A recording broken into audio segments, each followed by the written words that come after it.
Welcome to वानी search YouTube channel. आज हम पढ़ेंगे परमिटेशन एंड कॉम्बिनेशन की मिसलिनियस एक्सरसाइज के कुछ और क्वेश्चंस।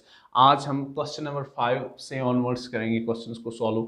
चलो क्वेश्चन नंबर 5 में हमसे क्या पूछा जा रहा है, how many 6 digit numbers can be formed from the digits 0, 1, 3, 5, 7 and 9 which are divisible by 10 and no digit is repeat. चलो ये जो लिखा है इसको मैं आपको सिंपल भाषा में समझाता हूँ। हमसे पूछा जा रहा है आप ऐसे कितने 6 डिजिट नंबर्स बना सकते हो जो डिविजिबल बाय 10 हो। आप ऐसे कितने 6 डिजिट नंबर्स बना सकते हो जो डिविजिबल बाय 10 हो। तो कहने इसका मतलब है कि आप ऐसे कितने 6 डिजिट नंबर बना सकते हो जिनको डिवाइड होता हो 10 से। क्या आपको पता है एक नंबर को हम कब बोलते हैं कि दैट्स डिविजिबल बाय 10? एक नंबर को हम तब बोलते हैं दैट्स डिविजिबल बाय 10 जब या तो हम मैन्युअली इसको डिवाइड करें फिर रिमाइंडर 0 आए। लेकिन दूसरा तरीका क्या है जिसको हम यूज करेंगे इसमें, एक नंबर को हम तब कहते हैं दैट्स डिविजिबल बाय 10 जब इसकी यूनिट प्लेस पे 0 हो। एक नंबर को हम तब बोलेंगे दैट इज डिविजिबल बाय 10 जब उसकी यूनिट प्लेस पे 0 हो। जैसे मैं भी कोई नंबर लूंगा 1, 0, इसकी यूनिट प्लेस पे क्या है 0, तो ये नंबर डिविजिबल बाय 10 होगा। अभी मैं लूंगा 20 के यूनिट प्लेस पे क्या है 0, तो ये डिविजिबल बाय 10 है। अभी मैं लूंगा 30, 30, इसके यूनिट प्लेस पे क्या है 0, तो ये डिविजिबल बाय 10 होगा। आई ना बात समझ? अगर मैं लूंगा 250 एंड नंबर इसकी यूनिट प्लेस पे क्या है 0, तो ये डिविजिबल बाय 10 है। ये मैं लूंगा 430, इसकी यूनिट प्लेस पे क्या है 0, तो this number is divisible by 10। ऐसे ही अगर मैं बनाऊंगा 6 डिजिट नंबर 6, 5, 1, 2, 3, 0, तो it is a 6 digit number लेकिन इसके यूनिट प्लेस पे क्या है 0, तो this number is divisible by 10। अगर मैं ऐसा नंबर बनाऊं 7, 5, 1, 2, 3, 4, तो इसके यूनिट प्लेस पे क्या है 4, नॉट ए 0, तो ये नंबर डिविजिबल बाय 10 नहीं होगा। तो हमसे पूछा जा रहा है कि आप ऐसे कितने नंबर्स बना सकते हो इन डिजिट्स का यूज करके ताकि वो नंबर डिविजिबल बाय 10 होना चाहिए। तो सिंपल कहने का मतलब इसका है कि इन 6 डिजिट्स का यूज करके आप ऐसे कितने नंबर्स बना सकते हो जिन नंबर्स में आप यूनिट प्लेस पे 0 रखोगे, राइट साइड एक्सट्रीम प्लेस पे क्या रखोगे 0। आने बात समझ? चलो इस क्वेश्चन को अब सॉल्व करते हैं। हम इसको बोलेंगे हमें 6 डिजिट का नंबर बनाना है, तो हम 5 मिनट के मान लेंगे कि हमें जैसे 6 खाली जगहों को फिल करना है, 6 वैकेंट प्लेसेस को फिल करना है। तो चलो सॉल्यूशन में करते हैं। जैसे कि हमें 6 वैकेंट प्लेसेस को फिल करना है। कितने? 6 वैकेंट प्लेसेस को फिल करना है। कितनी बन गई? 6 बन गई ना। ओके, तो अब कंडीशन इसके लिए है बिकॉज अगर हम यहां पे 0 रखेंगे फिर यहां पे कोई कहीं पे कौन सा भी डिजिट रखेंगे उससे फर्क नहीं पड़ता है, बस यहां पे 0 आए तो ये जो नंबर पूरा बनेगा वो डिविजिबल बाय 10 होगा। अगर हम यहां पे 0 नहीं रखेंगे तो फिर यहां पे कुछ भी रखें हम लोग तो डिविजिबल बाय 10 नंबर नहीं बनेगा। दैट मींस इस वाली वैकेंट प्लेस को, राइट साइड से स्टार्टिंग वाली फर्स्ट वैकेंट प्लेस को, जिसे हम यूनिट्स और वंस प्लेस के नाम से जानते हैं, इसको हम सिर्फ 0 से फिल कर सकते हैं। किससे? 0 से इसको फिल कर सकते हैं। दैट इज अब इसको फिल करने के लिए हमारे पास कितने डिजिट्स है? सिर्फ एक डिजिट, दैट इज 0। तो इसको मैं बोलूंगा इसको हम सिर्फ एक वे से फिल कर सकते हैं। आ रहे हैं बात समझ? चलो मैं पहले यही लिखूंगा, सिंस यूनिट्स और you can say ones place can be filled in how many ways? In one way only, in one way, एक ही तरीके से, that is by 0। मैंने बोला इस वाले प्लेस को सिर्फ एक ही तरीके से फिल किया जा सकता है, और वो कौन सा तरीका है? इसको सिर्फ 0 से फिल किया जा सकता है। आ रहे हैं बात में? अब देखना है हम लोगों को ये जो रिमेनिंग कितनी वैकेंट प्लेसेस बचती हैं, 5। इन 5 वैकेंट प्लेसेस को फिल करने के लिए हमारे पास कितनी चॉइसेस है, कितने डिजिट्स बचते हैं। देखो इसने और क्या लिखा है आगे, and no digit is repeated. किसी भी डिजिट को आप रिपीट नहीं करोगे। देखो इन 6 डिजिट्स में से 0 तो गया क्योंकि 0 को हमने यूनिट प्लेस को फिल करने के लिए यूज किया। अब हम 0 को किसी और वैकेंट प्लेस को फिल करने के लिए यूज तो नहीं करेंगे ना। अब हमारे पास कितने बच गए? 1, 2, 3, 4, 5। अब हमारे पास 5 डिजिट्स है और 5 वैकेंट प्लेसेस को भी फिल करना है। That is here we have to take 5 objects all at a time. We have to fill 5 vacant places by taking 5 objects. That means मैं लिखूंगा and in remaining 5 places can be filled. बाकी 5 खाली जगहों को can be fill, इनको fill किया जा सकता, इनको भरा जा सकता है. Remaining 5 places can be filled in how many ways? 5 को भरना है किन से? 5 चीजों से. Dates 5 veg. एंड आपको पता है जब भी हम नंबर्स बनाते हैं, वर्ड्स बनाते हैं, तो इनमें ऑर्डर मैटर करता है, इसलिए परमिटेशन का यूज हो रहा है यहाँ पे. अगर अनऑर्डर्ड होता तो मैं कॉम्बिनेशन का यूज कर. अब हमने ये देखा इनको इतने वे से भरा जा सकता है, 5 वे से, यहां से लेके यहां तक, इसको एक वे से. अब हम ये पूरा काम करना है ना, हमने देखा ये वाले काम को कितने वे से किया जा सकता है, इस वाले काम को कितने वे से किया जा सकता है. अब हम फंडामेंटल प्रिंसिपल ऑफ मल्टीप्लिकेशन का यूज करेंगे, क्योंकि हमें बोलना है कि एक साथ इस पूरे काम को कितने वे से किया जा सकता है. Therefore by fundamental principle of multiplication, total number of 6 digit numbers, कितने 6 डिजिट नंबर्स बनाए जा सकते हैं डिविजिबल बाय 10. लेकिन ऐसे नंबर्स, ऐसे 6 डिजिट नंबर्स जो डिविजिबल बाय 10 होंगे, किसके इक्वल होगा? वो इज किसके इक्वल आएगा?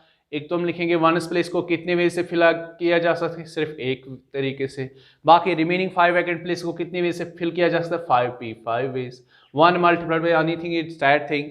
5 याद है ना किसके? विथआउट रिपीटिशन के केस में NPN हमारा होता था n फैक्टोरियल, याद है ना?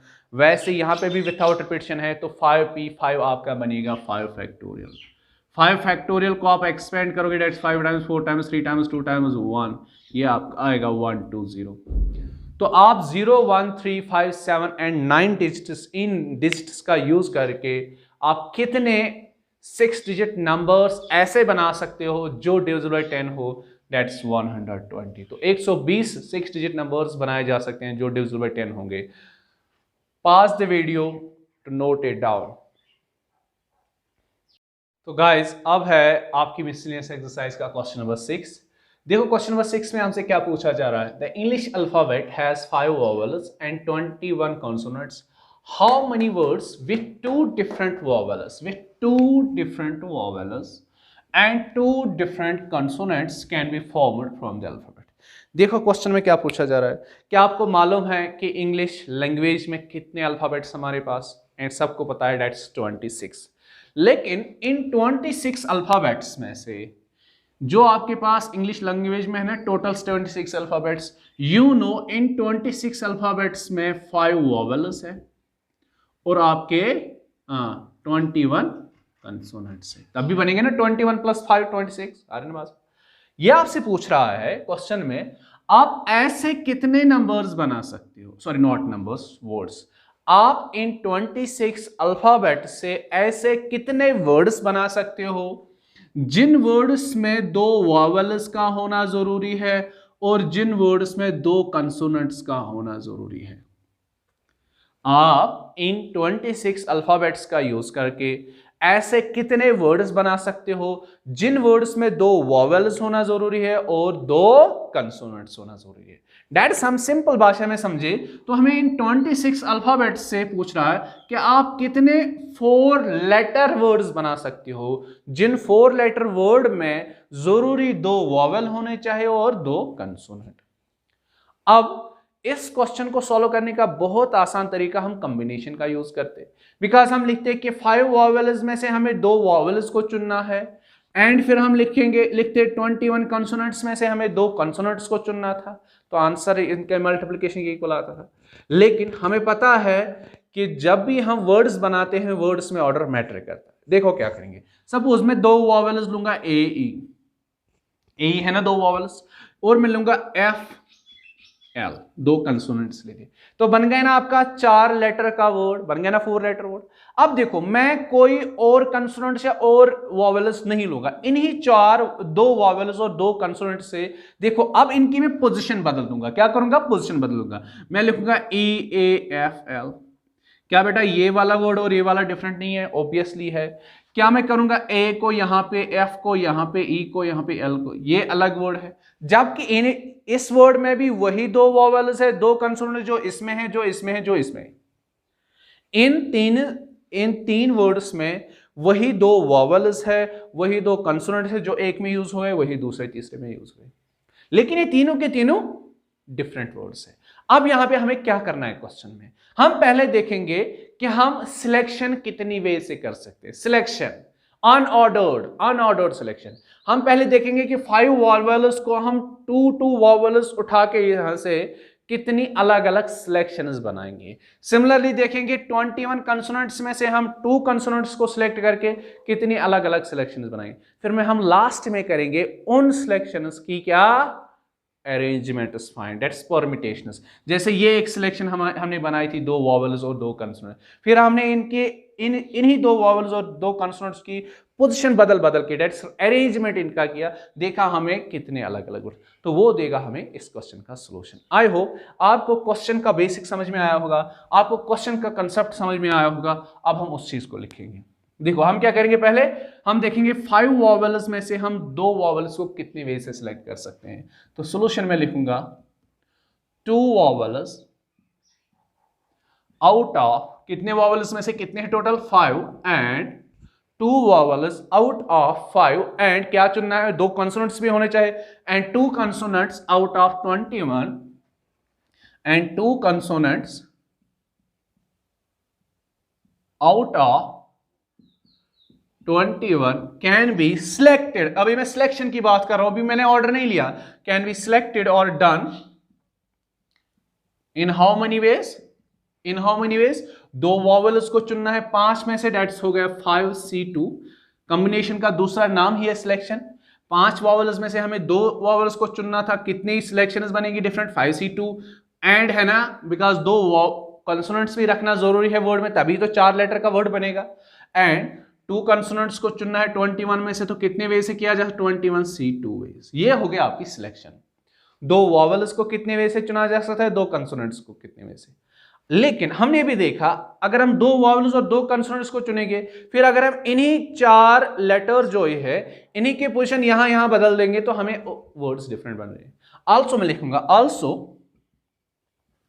4 लेटर्स, आल्सो 4 लेटर्स, जो आपको 4 लेटर का वर्ड बनेगा, जिसमें 2 वॉवेल और 2 कंसोनेंट, उनकी पोजीशन बदल के हम कितने कितने वर्ड्स एक एक सिलेक्शन से कितने कितने अलग अलग वर्ड्स बना सकते हैं, वो मैं आगे लिखूंगा। Also 4 letters, that's 2 vowels and 2 consonant, can be rearranged, can be arranged में लिखूंगा। चलो, कैन बी अरेंज्ड, उनकी position in how many ways? Can be arranged 4 alphabets taken 4 at a time, that's 4P4, जिसे हम कहेंगे सिंपल भाषा में आगे फिर 4 फैक्टोरियल। तो ये आ गया हमारे पास। हमने देखा 2 वॉवेल्स को भी कितने वे से सिलेक्ट किया जा सकता है, 2 कंसोनेंट्स को भी, और हमने देखा ये 2 वॉवेल्स और 2 कंसोनेंट्स को जब हम एक बार लेंगे तो फिर उनकी पोजीशन अगर हम बदल देंगे तो कितने वे से उनकी हम पोजीशन बदल सकते हैं, डेट्स 4P4 वेज। अब हमें आंसर कैसे मिलेगा? इन 2 का मल्टीप्लिकेशन करके। देयरफॉर बाय, F से मतलब फंडामेंटल, M से मतलब फंडामेंटल, P से मतलब प्रिंसिपल, ऑफ M से मतलब multiplication, total number of words, कितने वर्ड्स बनाए जा सकते हैं ऐसे, इज इक्वल टू क्या? 5C2 multiplied by 21C2 multiplied by 4P4। Okay, तो इसको हम यहां पे फर्दर सॉल्व करते हैं। कहां पे? 5C2 मैंने आपको समझाया, सिखाया है कि आसान तरीके से कैसे 5C2 को एक्सपेंड करते हैं। 5 को मैं एक्सपेंड करूंगा up to these terms, 2 terms तक, जितना आ रहा है। 5 फैक्टोरियल होता है 5 टाइम्स 4, हम 3 टाइम्स 2 टाइम्स 1 नहीं लिखेंगे, बिकॉज इसके नीचे यहाँ पे R था 2, दैट्स 2 टर्म्स तक, नीचे है 2 टाइम्स 1 मल्टीप्लाई। 21 को भी एक्सपेंड करना है कितनी टर्म्स तक? 2 टर्म्स तक, दैट्स 21 टाइम्स 9 20 अपॉन में 2 फैक्टोरियल मल्टीप्लाइड बाय 4p4 आपका होता है 4 फैक्टोरियल। इसको थोड़ा और सॉल्व करते हैं, देखो क्या बनेगा। 2 1 जा 2 2 जा, ये आपका होगा 5 2 जा 10, ये होगा 2 1 जा 2 10 जा 21 टाइम्स 10 आपका बनेगा 210। 4 फैक्टोरियल कितना होता है 4 टाइम्स 3 टाइम्स 2 टाइम्स 1। 10 टाइम्स 210 कितना बनेगा 0 0 2 0 आएंगे पहले 1 2 2100 टाइम्स 4 3 जा 12 टाइम्स 24 टाइम्स दिस देखो पहले 2 0 आएंगे 24 1 जा 24 आया 2 कैरी 24 2 48 50, तो ये बनेगा आपका सॉल्यूशन। तो आप टोटल जो आपके पास 26 अल्फ़ाबेट्स होते हैं, उन 26 अल्फ़ाबेट्स में आपके 5 वॉवेल्स और 21 कंसोनेंट्स होते हैं। अगर इनसे आपको 4 लेटर वर्ड्स बनाने हो, जिन 4 लेटर वर्ड्स में 2 वॉवेल्स और 2 कंसोनेंट्स होना ज़रूरी है, तो आप कितने ऐसे वर्ड्स बना सकते हो? That is 50,400। So pause the video to note it down. चलो गाइस, अब करते हैं मिसलेनियस एक्सरसाइज का question number 7 solve. Question number 7 में बहुत लंबा चमड़ा लिखा हुआ है। In an examination a question paper consists of 12 questions divided into 2 parts, that's part first and part second, containing 5 and 7 questions respectively. A student is required to attempt 8 questions in all, selecting at least 3 from each part. In how many ways can a student select the questions? चलो मैं आपको समझाता हूँ कि इस question में पूरा क्या इंफॉर्मेशन दी गई है और हमसे क्या पूछा जा रहा है कि किस चीज़ का हमें आंसर देना है। क्वेश्चन नंबर 7 का सॉल्यूशन देखो, ये कहता है कि एक क्वेश्चन पेपर में 12 क्वेश्चंस हैं। जैसे आपने भी एग्जाम दिया है, 10th का दिया है, 9th का दिया है, कहीं पे भी जो भी अभी तक एग्जाम दिया है आपने बोर्ड के एग्जाम्स, उनमें क्या होता है, उनमें आपको जो क्वेश्चन पेपर दिया जाता है, चाहे उसमें 10 क्वेश्चन 15 जितने भी क्वेश्चन उसमें होते हैं, उन क्वेश्चंस को अलग अलग ग्रुप्स में डिवाइड किया होता है कि long answer type question, short answer type question, very short answer type question, objective type question, ऐसे ऐसे क्वेश्चन। कभी आपसे पूछा जाता है कि आपको सारे क्वेश्चंस को सॉल्व करना है, कभी आपसे पूछा जाता है part first long answer type के 5 क्वेश्चन, इनमें से आपको 3 को सॉल्व करना है, शॉर्ट आंसर टाइप के 4 क्वेश्चन, इनमें से आपको 3 को सॉल्व करना है, ऐसे ऐसे। तो इस क्वेश्चन पेपर में भी ऐसे ही कंडीशन है। इस क्वेश्चन पेपर में टोटल 12 क्वेश्चन। कितने क्वेश्चन है? टोटल 12। लेकिन ये 12 क्वेश्चन जो इस पेपर में है ना, इनको 2 पार्ट्स में डिवाइड किया गया है। इन 12 क्वेश्चन में पार्ट फर्स्ट वाले क्वेश्चन है और पार्ट सेकंड वाले क्वेश्चन है। इतना समझ में आ रहा ना? जैसे आपके पेपर में होता है long answer type question, short answer type question, इनमें इन 2 ग्रुप्स का नाम क्या दिया गया है? 12 क्वेश्चंस में से पार्ट फर्स्ट में कुछ क्वेश्चंस है, पार्ट सेकंड में। पार्ट फर्स्ट के कितने क्वेश्चंस है? 5। पार्ट फर्स्ट में 5 क्वेश्चंस है, पार्ट सेकंड में 7 क्वेश्चंस है। 5 + 7 वही बनता है 12 क्वेश्चंस। टोटल है क्वेश्चन पेपर में 12 क्वेश्चंस, लेकिन इन 12 क्वेश्चंस को 2 पार्ट्स में बांट दिया गया है। फर्स्ट पार्ट में 5 क्वेश्चंस है, सेकंड पार्ट में 7 क्वेश्चंस है। अब स्टूडेंट से पूछा जा रहा है, आपको इन 12 क्वेश्चंस में टोटल 8 क्वेश्चंस को करना है। कितने क्वेश्चंस को इसको करना है? 8 क्वेश्चंस को। आ रही है बात समझ में? टोटल इसको 12 में से 8 ही क्वेश्चंस को के आंसर्स देने हैं। लेकिन कंडीशन एक्स्ट्रा ये लगाई गई है, एक तो हुआ होता कि 8 क्वेश्चंस को, जिन 8 को आपको आएगा वो उनको, तो फिर कोई और एक कंडीशन नहीं थी, बस 12 में से 8 को करना था। नहीं, इसको लिखा गया कि 8 क्वेश्चंस को ऐसे सॉल्व करना है, आपको हर पार्ट से एटलीस्ट 3 क्वेश्चन सॉल्व करने हैं। आपको हर पार्ट से एटलीस्ट 3 क्वेश्चन को सॉल्व करना है। इसका मतलब क्या हुआ? ये जो स्टूडेंट 8 क्वेश्चन करेगा solve from the given 12 questions, इसका मतलब हुआ कि इसे एटलीस्ट 3 क्वेश्चंस फर्स्ट पार्ट से भी करने हैं, एटलीस्ट 3 क्वेश्चन सेकंड पार्ट से करने हैं।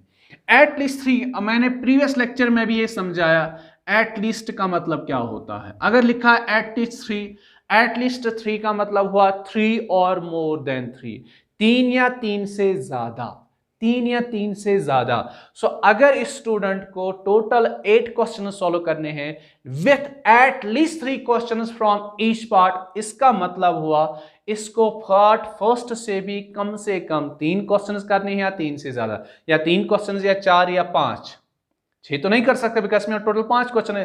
पार्ट सेकंड से भी इसको या तो 3 क्वेश्चंस को सॉल्व करना है, 4 को, या 5। अब देखो इसके कुछ केसेस बनेंगे।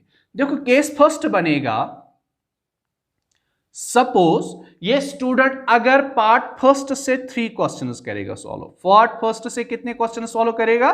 3। तब इसको सेकंड पार्ट से कितने क्वेश्चन सॉल्व करने, बिकॉज टोटल तो 8 करने हैं ना, तब इसको सेकंड पार्ट से 5 क्वेश्चन को सॉल्व करना है। या तो ये 3 क्वेश्चन एंड 5 क्वेश्चन वाली कॉम्बिनेशन बनाएगा, दैट्स पार्ट फर्स्ट से 3 क्वेश्चन, पार्ट सेकंड से 5 क्वेश्चन, है कोई एक सिलेक्शन। दूसरा क्या कर सकता है, ये या तो पार्ट फर्स्ट से 3 से ज्यादा, दैट्स 4 क्वेश्चंस को सॉल्व करेगा, कितने? 4 क्वेश्चन, एंड पार्ट सेकंड से तब इसको कितने क्वेश्चंस को सॉल्व करना है?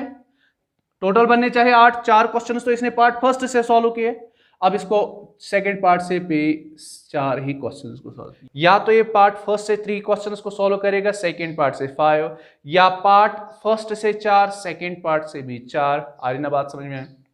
या ये कंडीशन है आगे, ये कंडीशन है अब यहां पे आगे, ये या तो यहां से फर्स्ट पार्ट से 5 क्वेश्चंस को सॉल्व करेगा, फर्स्ट पार्ट से कितने क्वेश्चंस को सॉल्व करेगा? 5। तो सेकंड पार्ट से तब ये कितने करेगा? 3 क्वेश्चंस। बात आ रही ना समझ में? ये भी पॉसिबिलिटी है, पहले पार्ट से 5 में से 5 को सॉल्व करेगा, यहां 7 में से 3 ही को, तब भी 8 बनती है। अब कहता है कि मैं यहां से 6 क्वेश्चंस को सॉल्व करूंगा, लेकिन वो पॉसिबिलिटी ही नहीं है। आपने बात समझ में? और अगर यहां से 6 तो फिर यहां पे 2 बन जाती, या अगर यहां से ये 6 करता है, यहां से पॉसिबल था कि सेकंड पार्ट से 7 में से 6 को सॉल्व करता है, लेकिन इसको टोटल 8 करने, फिर यहां से 2 ही बच जाते हैं। तो these are the total possibilities student can answer given 8 questions out of 12 satisfying this condition. आ रहे हैं बस? अब इसको सॉल्व करते हैं। देखो इस क्वेश्चन में अब आपको मैं पूरा ज्यादा फॉर्मली नहीं लिखाऊंगा थ्योरी, अब मैं डायरेक्टली इसको लिखूंगा। देयरफॉर टोटल नंबर, चलो यहां पे भी नहीं लिखते, सॉरी, मैं इस क्वेश्चन को पूरे मिटा देता हूं जो हमने लिखा था क्वेश्चन।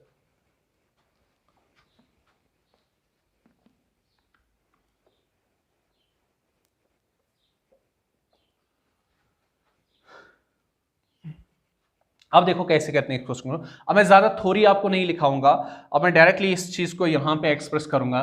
मैं लिखूंगा therefore total number of ways in which a student can answer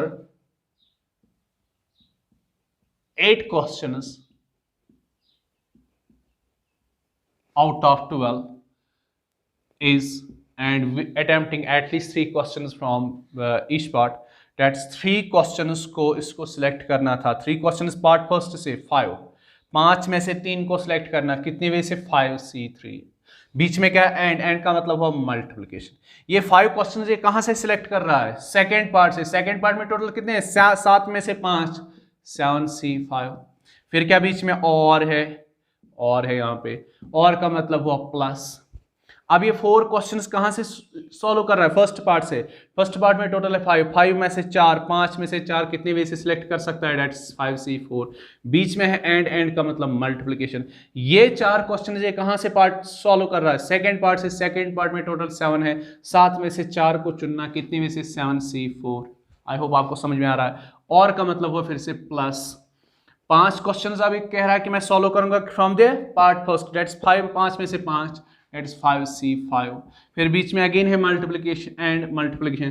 3 question second part से सॉल्व कर रहा है, तो 7C3। अब इस चीज को हम लोग सॉल्व करते हैं। 5C3 तो शॉर्टेस्ट मेथड हम यूज करेंगे। 5C3 का मतलब हुआ 5 को हमें एक्सपेंड करना है 3 टर्म्स है, दैट्स 5 टाइम्स 4 टाइम्स 3 अपॉन में पूरा 3 फैक्टोरियल, दैट्स 3 टाइम्स 2 टाइम्स 1। बीच में है मल्टीप्लिकेशन। 7C5 का मतलब हुआ 7 को हमें एक्सपेंड करना है 5 टर्म्स तक, दैट मीन्स 3 तक, अपॉन में पूरा 5 factorial, 5 times 4 times 3 times 2 times 1। फिर बीच में है प्लस। 5C4 मैंने पढ़ाया है NCN -1, NCN -1 that is 5C5 -1, 4 की जगह 5 तो वो होता है n के इक्वल, तो 5C4 को मैं डायरेक्ट लिखूंगा 5। मल्टीप्लीकेशन 7C4 दैट 7 को एक्सपेंड करना 4 टर्म्स तक, 7 6 5 4 अपॉन में पूरा 4 factor 4 times 3 times 2 times 1 plus 5C5 NCN किसके इक्वल होता है 1 के इक्वल, तो 5C5 भी 1 के इक्वल आएगा। 7C3 मतलब 7 को एक्सपेंड करना है 3 टर्म्स तक। चलो इस चीज को आप सिंपलीफाई करते हैं, ये हमें आंसर देगा इस क्वेश्चन का, क्वेश्चन नंबर 7 का। देखते हैं पहले क्या किससे कैंसिल हो, देखो 3 1 3 3 से कैंसिल, 2 1 2 2 आने बात समझो। यहाँ पे कितना बच रहा हमारा 5 टाइम्स 2 इस वाले में मल्टीप्लीकेशन में, देखो यहाँ 5 5 से कटेगा, 4 4 से, 3 3 से आने बस में, यहाँ बचा 2 2 1 2 3 7 3 21 प्लस है बीच में। अब देखो यहाँ 4 4 से कटेगा, 3 2 आपका हुआ 6 6 6 से कटेगा, यहाँ भी बच गया आपका 5 टाइम्स 7 5 35, फिर प्लस, फिर बाद में 1 से तो कुछ नहीं होगा। देखो यहाँ पे 3 2 आपका 6 6 से कटेगा, 7 5 35, तो कितना बनता है, पहले मल्टीप्लिकेशन को करते हैं। 5 2 10, 10 टाइम्स 21 आपका 210 बनेगा, प्लस 5 टाइम्स 35 कितना बनेगा, 5 35 25 5 15 70 175 प्लस 35। अब ऐड करते जाओ, पहले इंटर्स प्लेस को 5 plus 5 10 plus 0 0 1 carry, 4 4 plus 7 means 11 11 plus 1 12 1 carry. तो अब हंड्रेड्स प्लेस 2 प्लस 2 4 420। तो ये जो आपका क्वेश्चन पेपर था ना, जिसमें टोटल 12 क्वेश्चंस थे और आपको करने थे 8 क्वेश्चंस, लेकिन 8 क्वेश्चंस ऐसे करने थे कि हर किसी पार्ट से कम 3 क्वेश्चंस का करना ज़रूरी था। ये आप 420 वे से कर सकते हो। Pause the video to write it down.